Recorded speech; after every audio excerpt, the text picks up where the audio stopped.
Graça e paz. Mais uma vez, agradeço a Deus e agradeço a você que nos assiste por esse vídeo. Eu sou o pastor Fernando Fernandes, da Primeira Igreja Batista em Penápolis, no interior de São Paulo. E esse vídeo é divulgado pelo canal da nossa igreja, Road to Bloom 808, pela página do Facebook da igreja e a minha pessoal, e também aos amigos e irmãos mais próximos por um canal, um grupo de WhatsApp. Quero falar sobre algo que esteve aí em debate uns dias atrás, e eu não quis entrar na polêmica naquela hora, mas eu quero falar algo interessante, porém à luz do texto bíblico. Cuidado com o falso evangelho.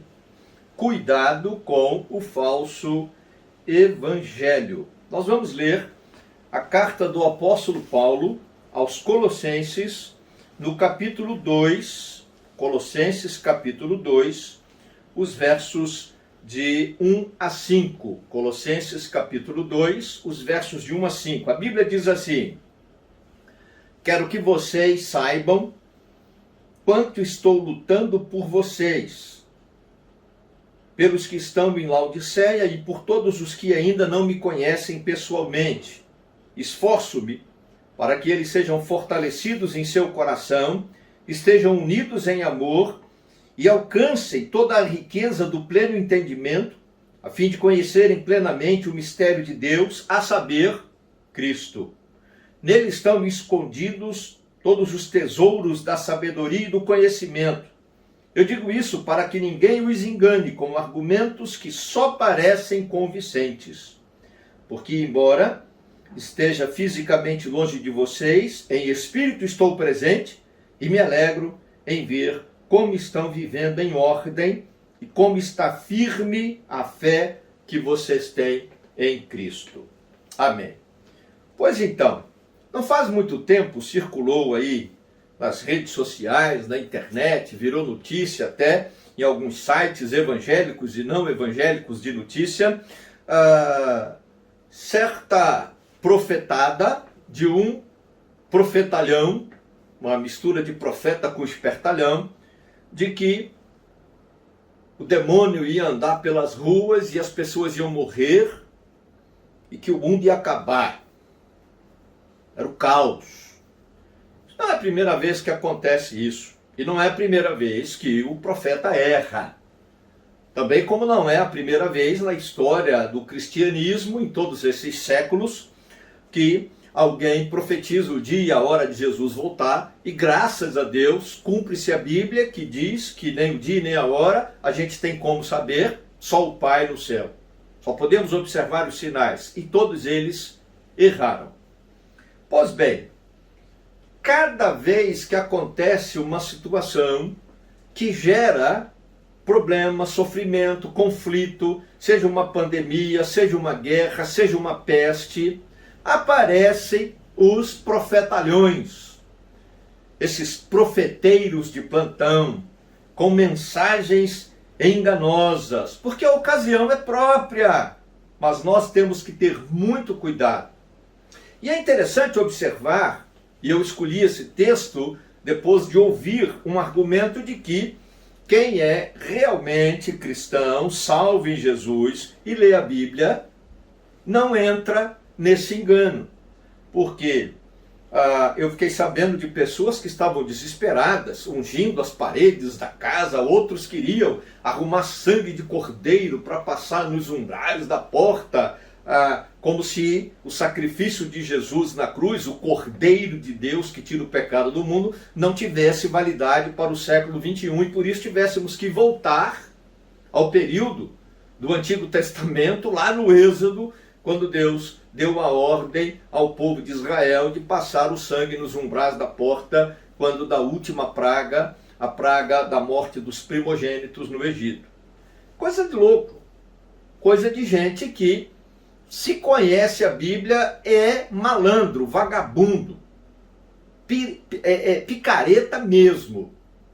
Porque se conhece a palavra, o mínimo que seja, não se deixa levar por essas mentiras. Agora, afirmar que o fato de sermos crentes em Cristo Jesus, de sermos conhecedores da palavra, de estarmos firmes na fé, estamos isentos de qualquer tipo de engano, de mentira em relação a esse falso evangelho da profetaria, da milagraria, do engodo, é ingenuidade.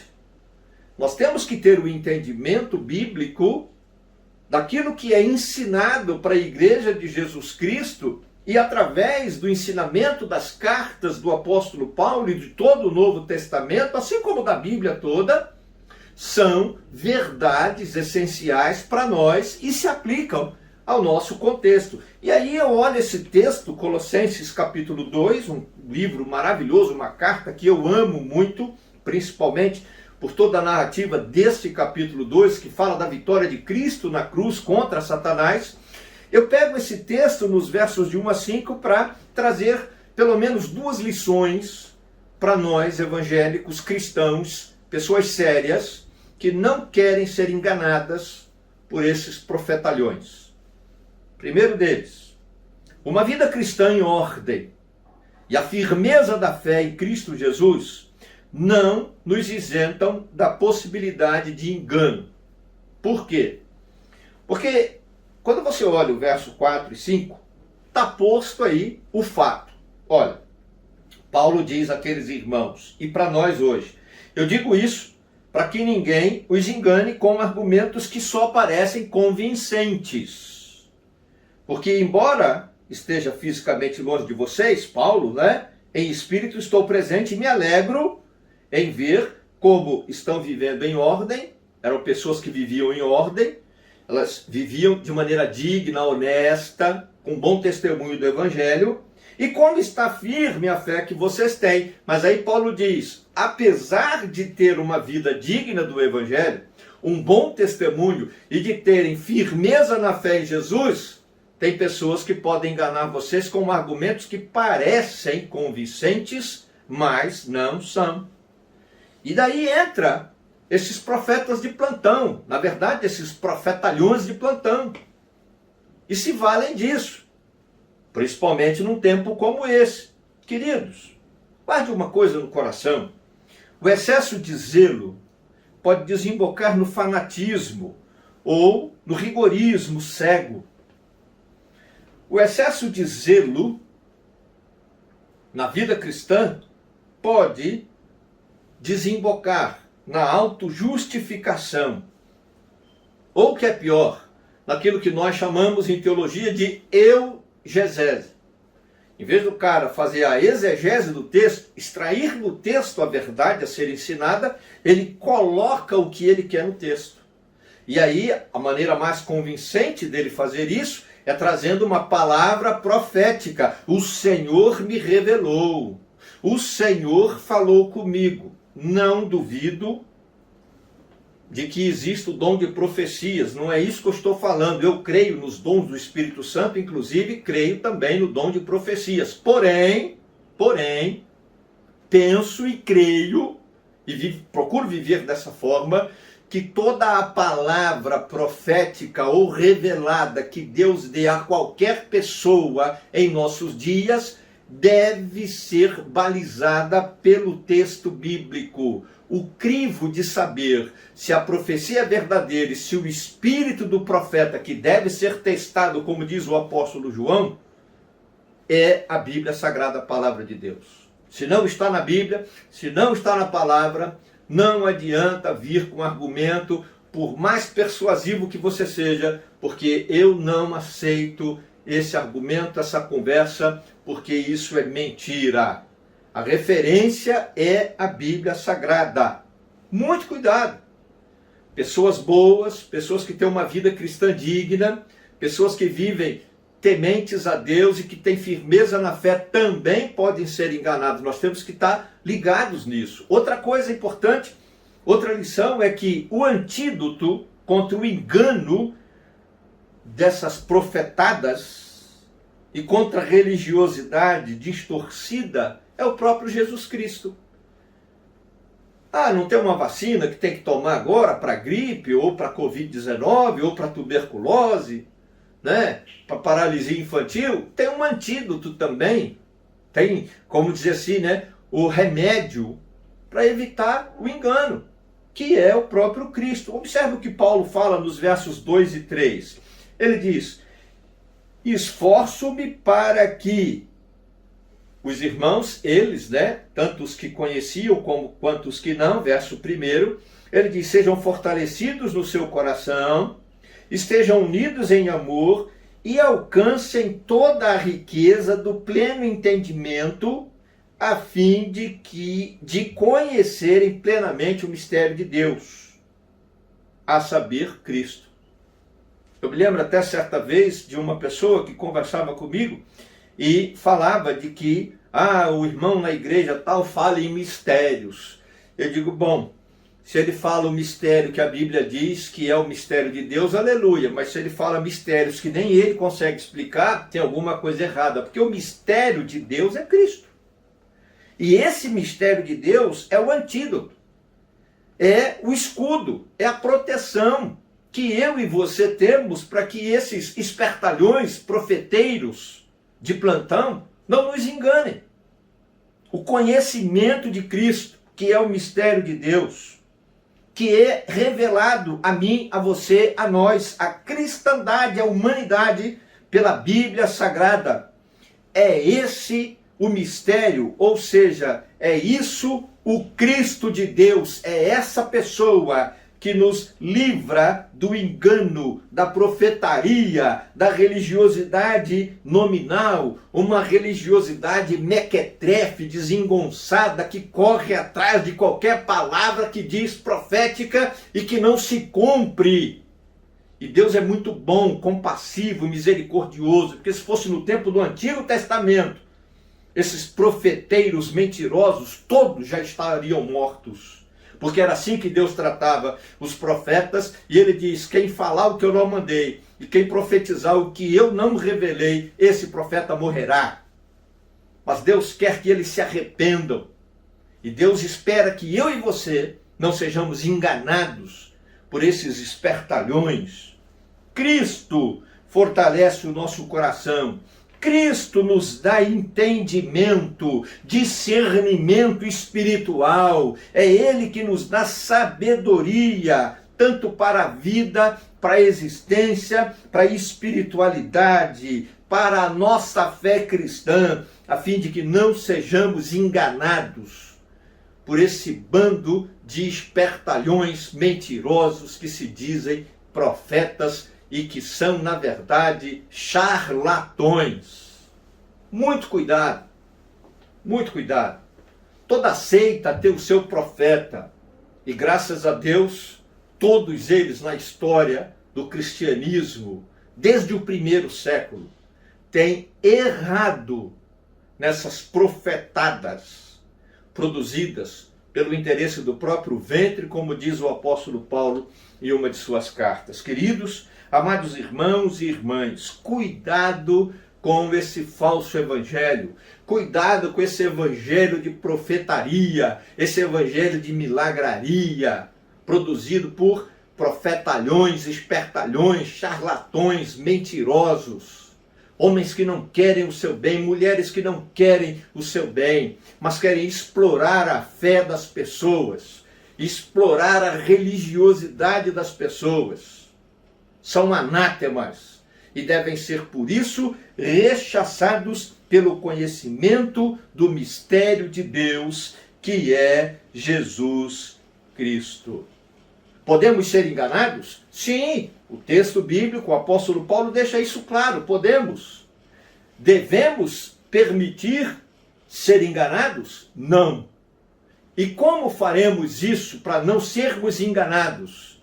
Buscando conhecer cada vez mais o mistério de Deus, ou seja, Jesus Cristo, o nosso único Salvador e Senhor, aquele que nos dá do seu Espírito, o Espírito Santo, e o Espírito que nos abre a mente, que ilumina a nossa mente, nos dá discernimento espiritual. E basta que peguemos a Bíblia e venhamos a conferir aquilo que está sendo profetalhado em relação ao que Deus diz na palavra.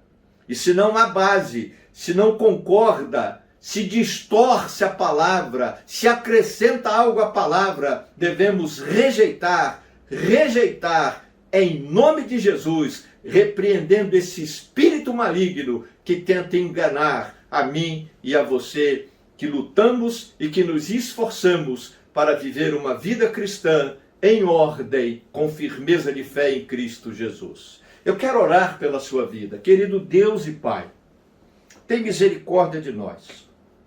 Cada dia surgem mais espertalhões, profeteiros, mentirosos, e cada dia mais nos sentimos carentes da necessidade de que o Teu Espírito ilumine a nossa mente, nos dê discernimento espiritual, a fim de que possamos conhecer Jesus Cristo, o mistério do Senhor Deus, que ilumina a nossa vida, que nos tira das trevas e que nos conduz pelo caminho eterno, o caminho da salvação, que é o próprio Senhor Jesus Cristo. Perdoa-nos se falhamos, se em algum momento acreditamos nesses profeteiros, e fortalece-nos e ajuda-nos, renova-nos para prosseguirmos em frente, confiantes tão somente no Senhor e guiados pelo Teu Espírito e pela Tua Palavra, a Bíblia Sagrada. Eu abençoo a vida desses que assistiram e oraram conosco. Abençoo a casa, a família deles. E peço a Tua bênção, a Tua provisão, os Teus milagres e profetizo para eles a vitória. Em nome de Jesus. Amém.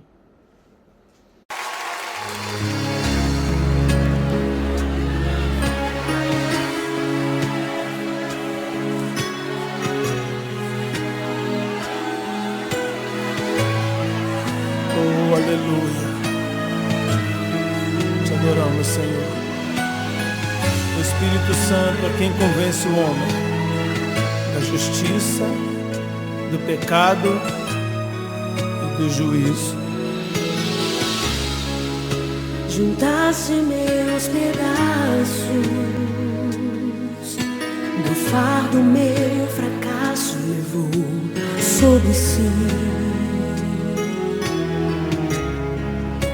Fizesse meu passado mal naufragar no mar, onde não se pode mais lembrar. O Teu amor me arrebatou. Mesmo assim digo sim quando tenho que negar. Me dou quando tenho que fugir. Ai de mim, por favor, me ensina a Te amar como me amas. Espírito Santo, diz pra mim o que fazer